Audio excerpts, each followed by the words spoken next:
नमस्ते, मैं हूं आनंदार। आज मैं बात करूंगा योग और योगा में क्या अंतर है।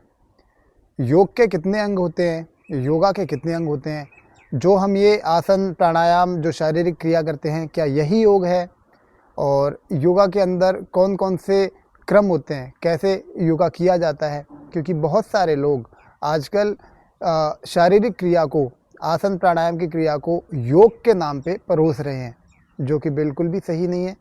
हमारे दर्शन शास्त्रों में जो योग दर्शन है उसके अनुसार योग की जो परिभाषा है वो महर्षि पतंजलि ने दी है। स्थिरम योगश्चित्त वृत्ति निरोधा, अर्थात चित्त की वृत्तियों का निरोध करना, यानी कि चित्त की वृत्तियों को दग्ध बीज करके मिटा देना ही योग है।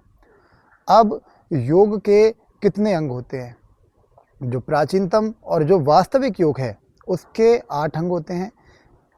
यम, नियम, आसन, प्राणायाम, प्रत्याहार, धारणा, ध्यान और समाधि। यम के भी 5 उपभाग होते हैं: अहिंसा, सत्य, अस्तेय, अपरिग्रह और ब्रह्मचर्य। इसके बाद नियम, इसके भी 5 भाग होते हैं, 5 उपभाग जिन्हें कहते हैं: शौच, संतोष, तप, स्वाध्याय और ईश्वर प्राणिधान। उसके बाद में आती है जो क्रिया आसन की। अब महर्षि पतंजलि आसन किसे बोलते हैं? स्थिरम सुखम आसनम, यानी कि स्थिर पूर्वक, शांत मन से, सुख पूर्वक जिस जगह पे स्थिरता से आप बैठ पाएँ, ज़्यादा देर तक बैठ कर के अपनी चित्त की वृत्तियों को निरोध कर पाएँ, प्राणायाम कर पाएँ, प्राणायाम के द्वारा मन पे विजय प्राप्त कर पाएँ, उन्हें आसन कहते हैं। और जो आज कल हम ये शारीरिक आसन करते हैं, बॉडी की स्ट्रेचिंग जो करते हैं, क्या ये योग है? नहीं, ये योगा है, ये शारीरिक क्रिया है। हाँ, ये बात ज़रूर है कि आसन प्राणायाम यदि कोई नियमित रूप से एकदम स्वच्छ मन से, मन को निर्मल करके और प्राणायाम के द्वारा ईश्वर प्राप्ति में अगर लीन रहता है, तो उसके लिए ये जो आज का मॉडर्न योगा है ये थोड़ा बहुत उपयोगी सिद्ध हो सकता है।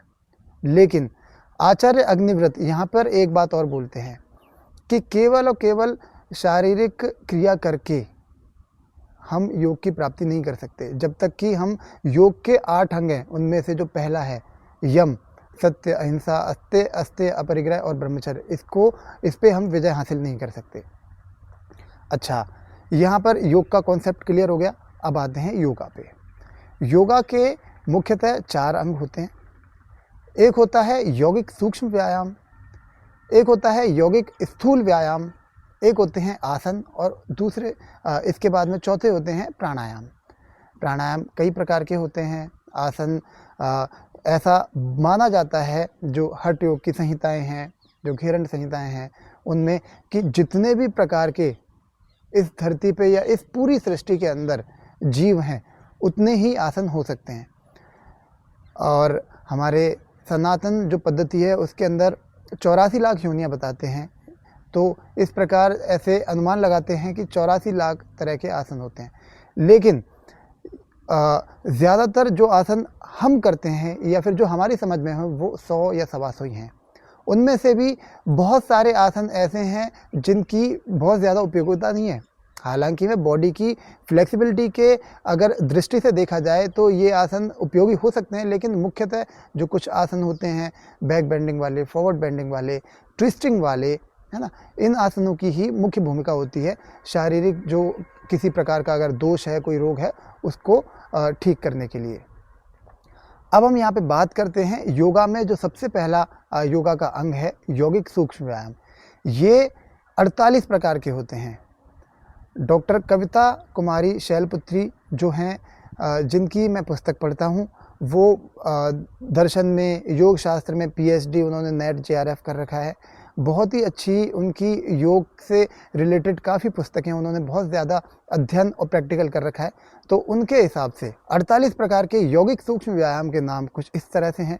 सबसे पहले हम अपने मन को शांत करने के लिए आसन करने से पहले या फिर सूक्ष्म व्यायाम करने से पहले एक प्रार्थना टाइप करते हैं, जिससे हमारा मन और मस्तिष्क शांत रहे। तो सबसे पहला प्रार्थना वाला।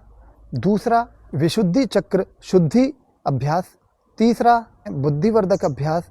चौथा ये लिखती हैं स्मरण शक्ति वर्धक अभ्यास। और 5वां ये लिखती हैं मेधावर्धक अभ्यास, और 6वां ये लिखती हैं दृष्टि शक्ति वर्धक अभ्यास, 7वां ये लिखती हैं कपोल शक्ति वर्धक अभ्यास, 8वां लिखती हैं कर्ण शक्ति वर्धक अभ्यास, 9वां ग्रीवा शक्ति वर्धक अभ्यास। इसके 3 अलग अलग अभ्यास होते हैं। इसके बाद में है स्कंद एवं बाहुमूल क्षमता वृद्धि अभ्यास, फिर है भुजबंद शक्ति अभ्यास, उसके बाद है कौनी शक्ति वर्धक अभ्यास, उसके बाद है भुजबल शक्ति वर्धक अभ्यास, उसके बाद है पूर्ण भुज शक्ति वर्धक अभ्यास, उसके बाद है मणिबंध शक्ति वर्धक अभ्यास, उसके बाद है कल पृष्ठ शक्ति वर्धक अभ्यास, उसके बाद है करतल शक्ति वर्धक अभ्यास, उसके बाद है उंगली मूल शक्ति वर्धक अभ्यास, उसके बाद उंगली शक्ति वर्धक अभ्यास, फिर आता है प्रथम वक्ष स्थल शक्ति विकास, यानी कि जो हमारी चेस्ट है, चेस्ट की स्ट्रेचिंग के लिए इसके भी 2 अभ्यास हैं। उसके बाद है उदर शक्ति वर्धक अभ्यास। उदर शक्ति वर्धक अभ्यास के लगभग 10 प्रकार हैं। तो हमारे पेट से जुड़ी जितनी भी प्रकार की समस्याएं होती हैं, इन सभी समस्याओं को ठीक करने के लिए उदर शक्तिवर्धक अभ्यास बहुत ही ज़्यादा उपयोगी होते हैं। इसके बाद में है कटी शक्ति वर्धक अभ्यास, यानी कि बैक के लिए। इसके 5-6 अलग अलग प्रकार हैं। ये भी हमारी बैक, अपर बैक से लेकर लोअर बैक की जो किसी भी प्रकार की समस्या होती है उसके लिए बहुत ही ज़्यादा उपयोगी सूक्ष्म व्यायाम सिद्ध होते हैं। उसके बाद में है मूलाधार चक्र शुद्धि अभ्यास, फिर है स्वादिष्टान चक्र शुद्धि अभ्यास, उसके बाद है कुंडलिनी शक्ति चक्र शुद्धि अभ्यास, उसके बाद है प्रथम जंघा शक्तिवर्धक अभ्यास। इसके 2 अभ्यास हैं।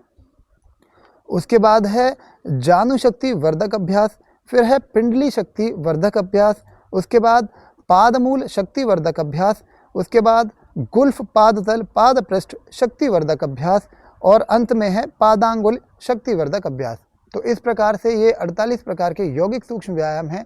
इनमें से जो मुख्य अभ्यास हैं, जैसे ग्रीवा के, स्कंद शक्ति के, कटी शक्ति के, जंघा शक्ति के, पिंडली शक्ति के, उदर शक्ति के, तो इनके अभ्यासों को यदि कोई बच्चा या वृद्ध करते हैं, जैसे बहुत सारे जो वृद्ध लोग ऐसे हैं जो हार्ड आसन नहीं कर पाते, या कुछ ऐसे हैं जो लेट कर करने वाले आसन नहीं कर पाते, तो वो कुर्सी पर बैठे बैठे या खड़े खड़े भी इन यौगिक सूक्ष्म व्यायामों में से कुछ प्रकार के यौगिक सूक्ष्म व्यायाम करेंगे तो उनकी जो मोटी मोटी समस्याएं हैं, जैसे बहुत लोगों को सर्वाइकल की दिक्कत होती है, आजकल तो यंगस्टर्स के अंदर भी, फीमेल्स के अंदर भी बहुत ज़्यादा सर्वाइकल की दिक्कत हो रही है। और मैं अपने अनुभव से बता रहा हूँ कि मैंने यौगिक सूक्ष्म व्यायाम से अच्छा सर्वाइकल के एरिए को, यानी कि सर्वाइकल की जो परेशानी है उसको ठीक करने वाले कोई ज़्यादातर अभ्यास देखे ही नहीं है। यौगिक सूक्ष्म व्यायाम सबसे ज़्यादा उत्तम सिद्ध होते हैं, आसनों से भी ज़्यादा यौगिक सूक्ष्म व्यायाम सिद्ध होते हैं सर्वाइकल वालों के लिए, और मैं कईयों को बताता हूँ, कई ठीक भी हुए। तो इस प्रकार यदि आप योग और योगा का अंतर समझ करके शारीरिक अपने शरीर को शुद्ध करने के लिए, अपने शरीर को पवित्र करने के लिए, शरीर को निरोगी रखने के लिए यानी योगा आप करते हैं, तो निश्चित रूप से आपको इसका ज़रूर लाभ मिलेगा। आजकल के जो कुछ तथाकथित लोग हैं, योगा को दोनों को एक ही बताते हैं, कुछ समय अभ्यास करके, कुछ समय सीख के, जबकि उन्हें न तो वे अच्छी तरह से योग दर्शन पढ़ते हैं, न वो अच्छी तरह से घिरण संहिता पढ़ते हैं, बल्कि जो उन्हें सिखाया गया है, जो उनकी टीचर ट्रेनिंग की जो प्रैक्टिस में सिखाया गया है, उसी को सीख करके यूट्यूब पे कुछ भी बोलने लग जाते हैं। तो योग और योगा में बहुत ज़्यादा अंतर है। आप इन चीज़ों को समझें और अपने जीवन को स्वस्थ बनाएं। आशा करता हूँ ये वीडियो आपको अच्छी लगी होगी। इसी प्रकार की वीडियो देखने के लिए योग फिटनेस रेवोल्यूशन चैनल को, जो कि आपका अपना ही है, शेयर करें, लाइक करें, कमेंट करें और चैनल को सब्सक्राइब करें। मिलते हैं अगली किसी वीडियो में, तब तक के लिए नमस्ते, धन्यवाद।